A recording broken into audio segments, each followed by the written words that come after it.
Okay, here we are on the last page of notes for day 7. And number 4 is talking about using the accompanying diagram. How many degrees does each of the following have? So in part A, that little m in front of the angle symbol stands for measure. So they're looking for the measure of angle LKO. So if I go ahead and trace over angle LKO, there is no number of degrees inside there. However, I do see a clue. If I look at this angle right here that's marked with that 90-degree angle box, I can go ahead and use a bracket and say that this whole angle has to equal 90 degrees. Well, the angle is made up of two parts, the 55-degree and the question mark. And so if I take the 90 degrees and I take away the 55 from it, I will be left with 35 degrees. And that is how many degrees are now in this angle here. And I could go ahead and put 35 degrees up here. Okay.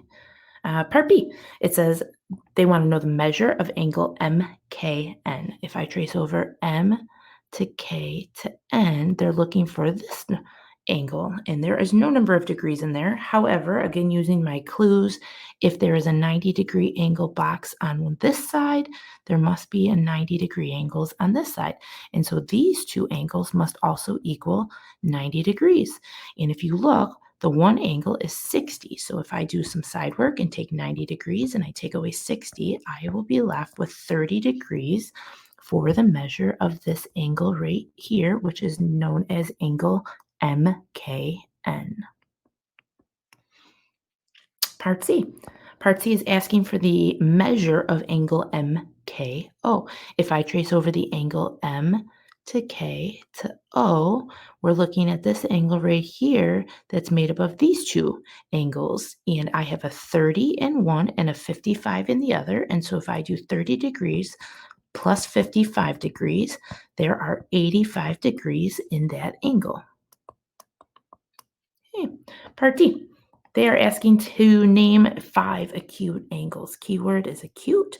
That is more than 0 degrees, but less than 100. Oop, nope, on 90 degrees. More than 0, but less than 90. Okay, well, we have a bunch of them up here. We have the 60-degree angle. That's more than 0, but less than 90. And that 60-degree angle goes from J to K to M. So angle J, K, M. And that's 60 degrees, and that makes that acute. And the next angle is the 30-degree angle. And that angle goes from M, K, N.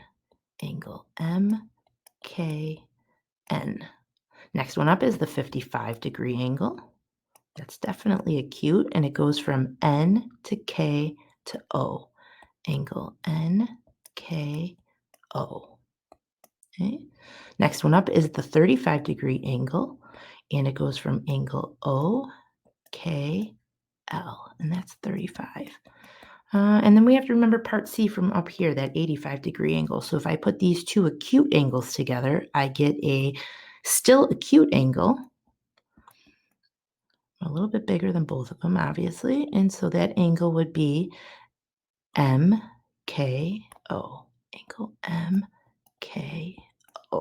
And there are our 5 acute angles. So the next one is naming 2 obtuse angles, and that is more than 90 degrees, but less than 180 degrees. So more than 90, open more than the 90-degree angle. And if I go and I look at this angle right here, that looks like it's open more than 90. Angle JKO.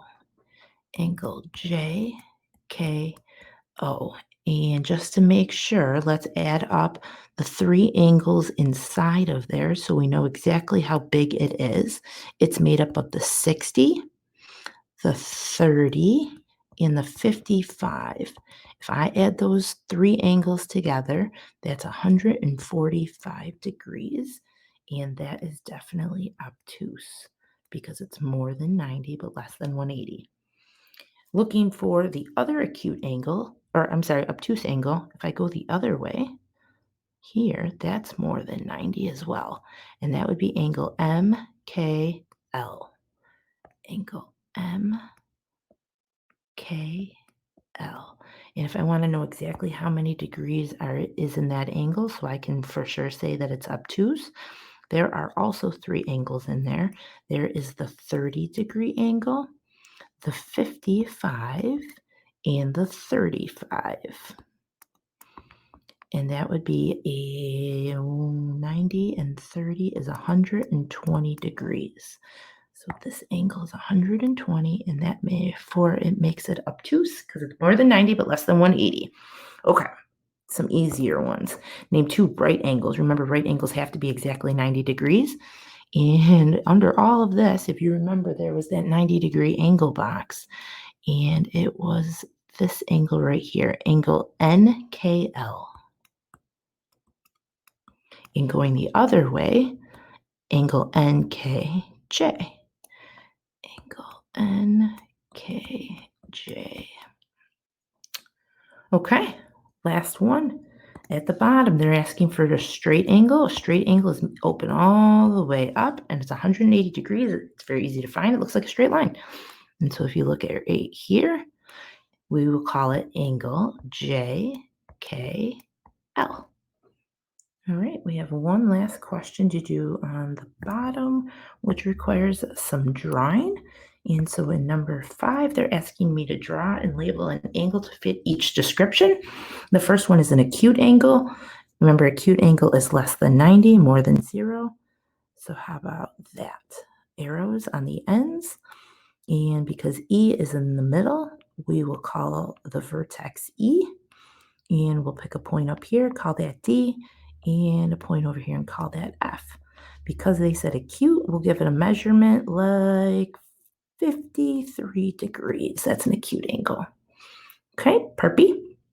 They are asking me to draw an obtuse angle with sides BR and BT. So obtuse angle is open more than 90 degrees. So something like this. Because they share the letter B, B must be the vertex.